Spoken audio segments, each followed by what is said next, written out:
Hello दोस्तों, स्वागत है आप सभी का हमारे इस यूट्यूब चैनल पर।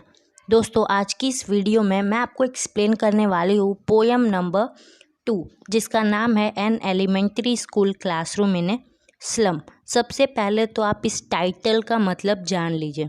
तो देखिए, स्लम का मतलब क्या होता है? झोपड़ी या झुग्गी वाले जो इलाके होते हैं उसको हम स्लम कहते हैं।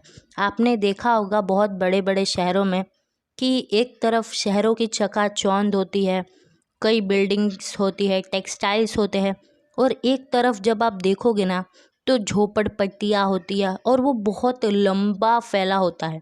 ऐसा नहीं कि सिर्फ एक दो झोपड़पट्टी, नहीं, वो इलाका बहुत बड़ा फैला होता है, उसी को हम कहते हैं स्लम। तो ये जो हमारे पोएट है ना, ये ऐसे ही एक स्लम के इलाके में गए थे और वहाँ जाकर उन्होंने क्या देखा? एक एलिमेंट्री स्कूल देखा। एलिमेंट्री स्कूल का मतलब होता है प्राइमरी स्कूल, जहाँ पर बेसिकली 5 साल से 13 साल के बच्चों को पढ़ाया जाता है। तो उन्होंने उस एलिमेंट्री स्कूल में क्लासरूम देखा और उस क्लासरूम में क्या क्या था वो सब उन्होंने इस पोयम में हमें बताया है। काफ़ी अच्छा पोयम है, चलिए देखते हैं। हम इस वीडियो में क्या देखने वाले हैं?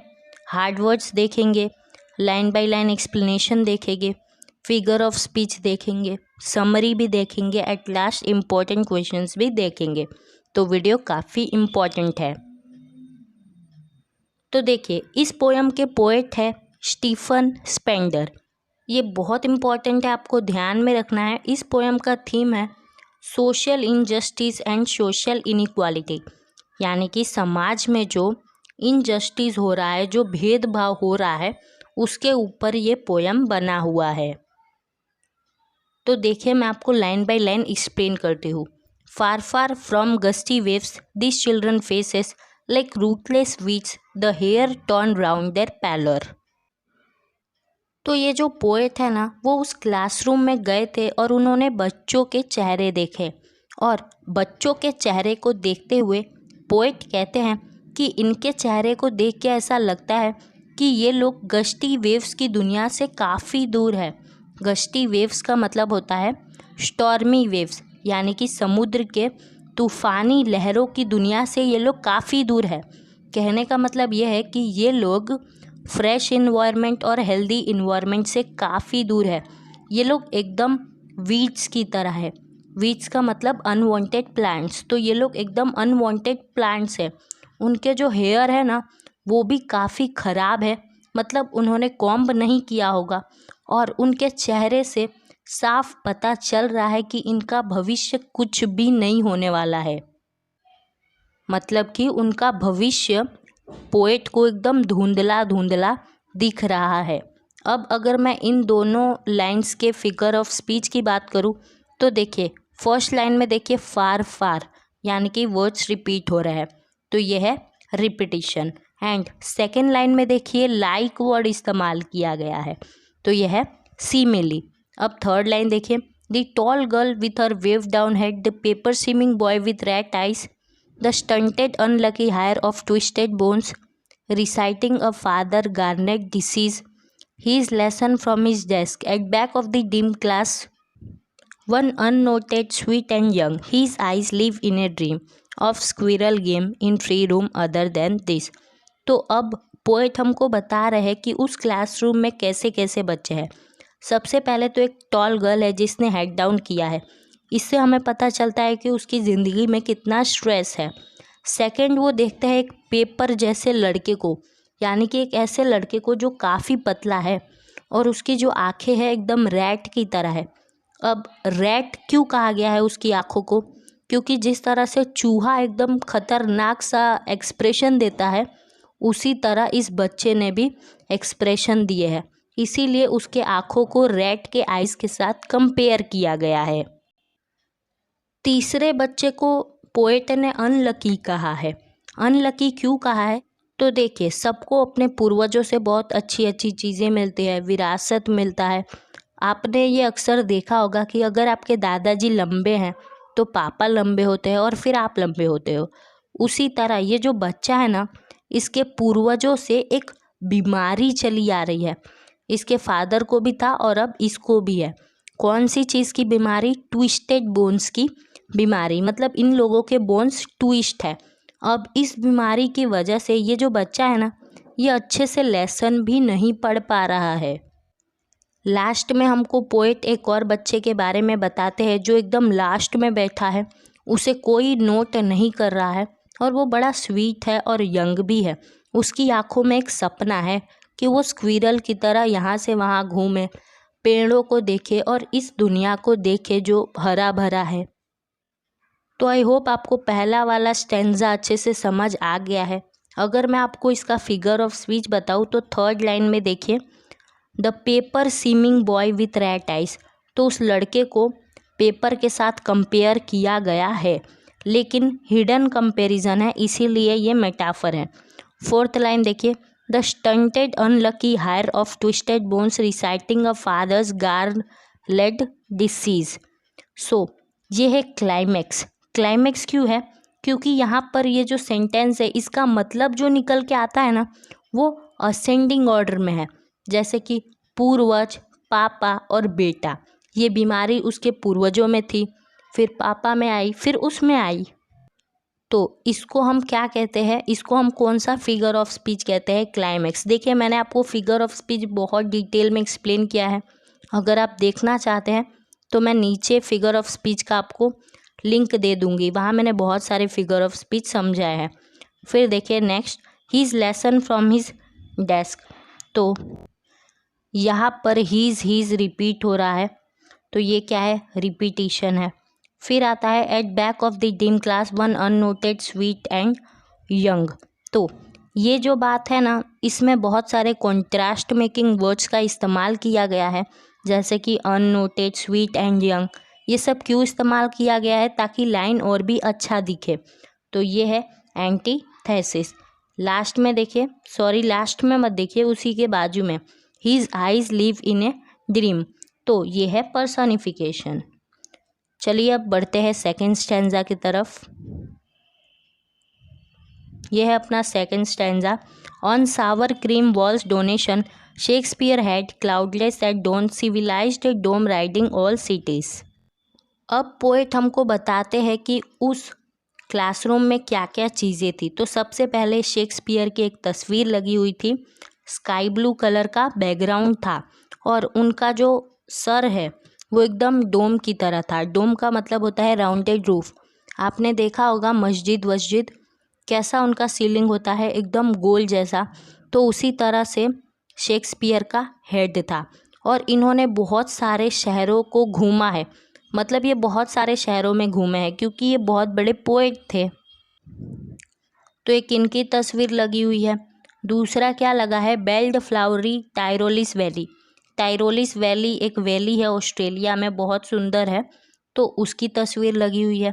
Third, open handed map awarding the world each world. तीसरा कौन सा चीज़ लगा हुआ है? एक मैप लगा हुआ है और ये जो मैप है ना, उन बच्चों को अपनी दुनिया दिखा रहा है। And yet for this children this windows not this map their world where all their future painted with a fog. तो इन बच्चों के लिए वो मैप में जो दुनिया है वो इनकी दुनिया नहीं है। इनकी दुनिया क्या है? ये स्लम इनकी दुनिया है। यानी कि खिड़की से बाहर जब आप देखोगे, उस क्लासरूम के खिड़की के बाहर आप देखोगे ना, तो स्लम दिखेगा और वही स्लम इनकी दुनिया है, जहाँ पर इनका फ्यूचर एकदम फॉग की तरह है, मतलब एकदम धुंधला सा है। A narrow street sealed in with a lead sky far far from rivers capes and stars of watch. तो इनकी जो दुनिया है वो उन गलियों में बसती है, वो नैरो नैरो गलियाँ, यानी कि वो पतली पतली गली जो उस स्लम में है, वही उनकी दुनिया है। और इनकी दुनिया नदियों से, आइलैंड से और तारों से काफ़ी दूर है। अब मैं आपको बता देती हूँ इस स्टैंजा का figure of speech.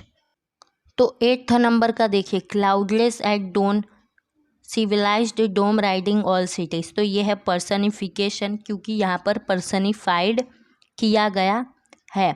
9th number, belled flower Tyrolese valley. तो ये है मेटाफोर, क्योंकि यहाँ पर हिडन कंपैरिजन किया गया है। 10th देखिए, open handed map avoiding the world it's world, तो यहाँ पर मैप को पर्सनिफाइड किया गया है, तो यह है personification. Next, and yet for this children this window not this map their world, तो यहाँ पर नॉट शब्द का इस्तेमाल किया गया है, तो यह है light torch. Where all their future painted with a fog, तो इस बात को काफ़ी बढ़ा चढ़ा के कही गई है, तो यह है hyperbole. A narrow street sealed in with lead sky, तो यहाँ पर स्ट्रीट को पर्सनिफाइड किया गया है, तो यह है पर्सनिफिकेशन। लास्ट है far far from river capes and stars of words, तो फार फार यहाँ पर रिपीट हुआ है, तो यह है रिपीटिशन। यह है हमारा third stanza. Surely Shakespeare is wicked, the map is a bad example, with ships and sun and love tempting them to steal for lives that slyly turn in their cramped hole from fog to endless night. तो poet कहते हैं कि ये जो Shakespeare की तस्वीर लगी है, ये जो मैप लगा है, ये जो टाइरोलिस वैली की तस्वीर लगी है, ये सब बैड एग्जाम्पल है उन बच्चों के लिए। क्यों? ये शेक्सपियर ने तो पूरी दुनिया घूम रखी है, इस मैप में पूरी दुनिया दिखाई जा रही है और टाइरोलिस वैली इतना सुंदर है, लेकिन इन बच्चों ने तो कभी कुछ देखा ही नहीं है इस स्लम के इलाके के अलावा। तो वो लोग क्या करेंगे, इन सब चीज़ों को चोरी करने की कोशिश करेंगे। अब आप ये मत समझ लेना कि शेक्सपियर की तस्वीर ये सब चोरी करेंगे, नहीं।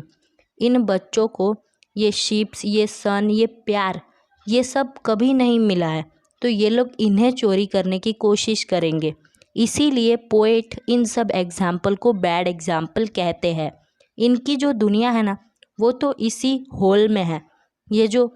ये लोग जो इस घर में रहते हैं वो एक होल की तरह ही है, एकदम छेद की तरह। इतने छोटे छोटे घरों में वो लोग रहते हैं, सुबह से लेके रात तक इस कचड़े के ढेर में वो लोग रहते हैं।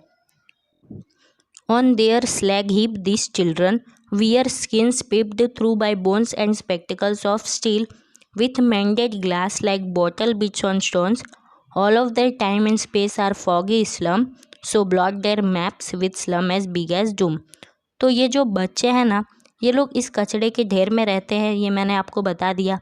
और ऐसा लगता है कि इन बच्चों ने ऊपर से चमड़ियाँ पहनी हुई है, क्योंकि इनकी चमड़ी काफ़ी ढीली ढाली है और इनका जो ये हड्डी है ना, ये निकला हुआ है।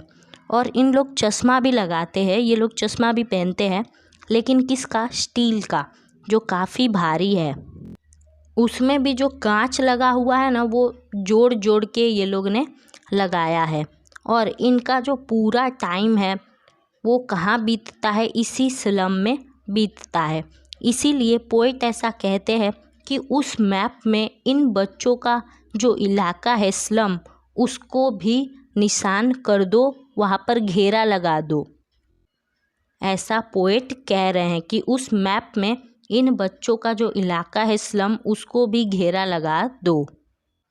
अब फटाफट से देख लेते हैं इसका फिगर ऑफ स्पीच। तो देखिए, सबसे पहले शेक्सपियर इज विग्ड, तो यहाँ पर मेटाफर, क्योंकि हिडन कंपैरिजन हो रहा है।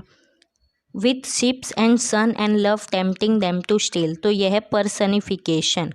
फिर आता है for lives that slyly turn in their cramped hole, ये भी पर्सनिफिकेशन है, यहाँ पर भी पर्सनिफाइड किया गया है। फोर्थ लाइन में from fog to endless night, तो यहाँ पर इंट्रोगेशन मार्क है, तो ये है इंट्रोगेशन। फिर आता है wear skins peeped through bye bones and spectacles of steel, तो ये आएगा पर्सनिफिकेशन। ये हाइपर बोल भी हो सकता है, क्योंकि यहाँ पर बात को काफ़ी बढ़ा चढ़ा के बोली गई है। With mended glass like bottle bits on stones, तो यहाँ पर लाइक वर्ड यूज़ किया गया है, तो यह है simile. All of their time and space are foggy slum, तो यहाँ पर स्लम का इनडायरेक्ट कंपैरिजन किया है, तो यह है metaphor. So blot their maps with slums as big as doom, तो ये एज वर्ड यूज़ किया है, तो ये भी है सिमिली। आगे बढ़ते हैं।